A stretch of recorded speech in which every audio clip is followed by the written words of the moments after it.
Brez dvoma so nove znamke poskrbile za zelo zanimivo leto pri nas, niso pa vsi avti toliko zanimivi, kot je recimo Lincoln Co. 02. Ja, ta avto res izstopa svojo minimalistično obliko, ki je nekaterim totalno všeč, drugim pa niti mal. Spada pa v konkurenco, kjer se med sabo borijo Volkswagen ID3 Cupra Born in Kia EV4, da ga boste lažje umestili.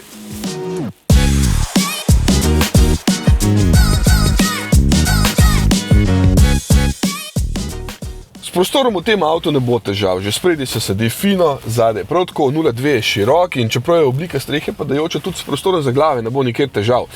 Prtljažnik sicer ni ogromen, ponuja pa uporabnih 410 litrov, sicer ima dokaj visok nakladalni rob, ampak kar veliko prostora pod polico, če je ravno postavljena, pa še spredaj ima 15-litrski prtljažnik za kakšen polnilni kabel.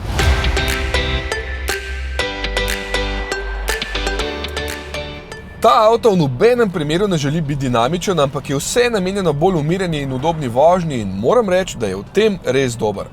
Če izklopite prej vse sisteme, jasno. Se vrnem k temu, torej, ko vas nič ne moti, je občutek na tem malo hecno oblikovanem volanu prav prijeten, podvozje blaži udobno, če boste želeli res hiter je malo premehko in predolg se včasih umirja, se pa zaradi nizkega težišča vseeno kar lepo pelje v ovinkih, če je podlaga dobra.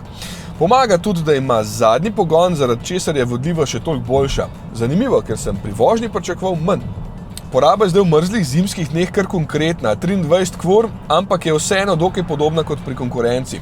Baterija z bruto 66 kWh sicer ni velika, zato tudi avto ni toliko ekstremno težek, pod 1900 kg tehta.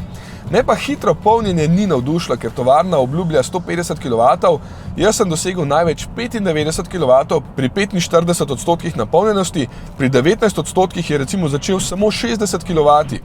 Temperatura je bila 1 stopinja, tako da ni bilo prehudo mrzlo. Ima pa 22 kW polnjenje na izmeničnem toku, kar je pa super, zato se na počasnih polnilnicah napolni v nekje 3 urah in pol.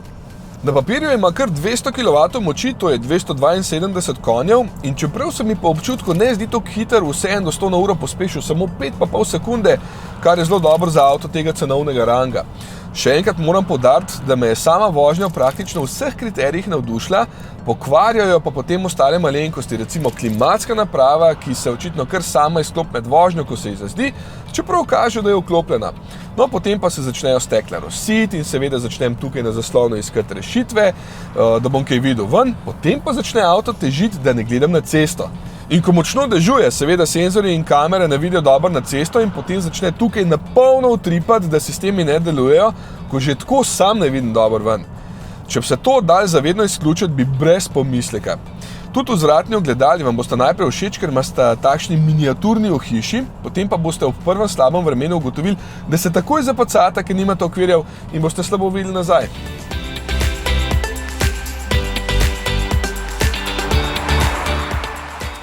In sistemi, ja. Vsakič prednji se odpelja, moram vse to izklopiti, ampak je zamudno in tečno. Ene znamke znajo to bistveno boljše rešiti. Evo, najprej sistem za nadzor voznega pasu, aka Lane Assist.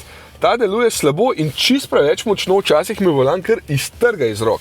Ja, potem moram pa še vse to izklopiti, lane departure warning, pa emergency lane keeping assistance, ne vem zakaj je dvakrat to, potem speed limit, pa speed limit warning, pa ok, vedno treba pritisniti, mislim, katastrofa. Res ne vem, zakaj treba toliko komplicirati pri teh stvarih, kot da se noben več ne vozi avtom, ko ga razvije.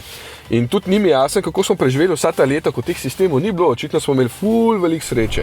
Ampak, če odmislim vse muhi, ki sem jih omenil, je v bistvu Link zelo fajn avto, ker je prijeten zapeljati, kabina je uporabna, oblika je zanimiva, pa še cena je na koncu dobra, ko upoštevaš subvencijo.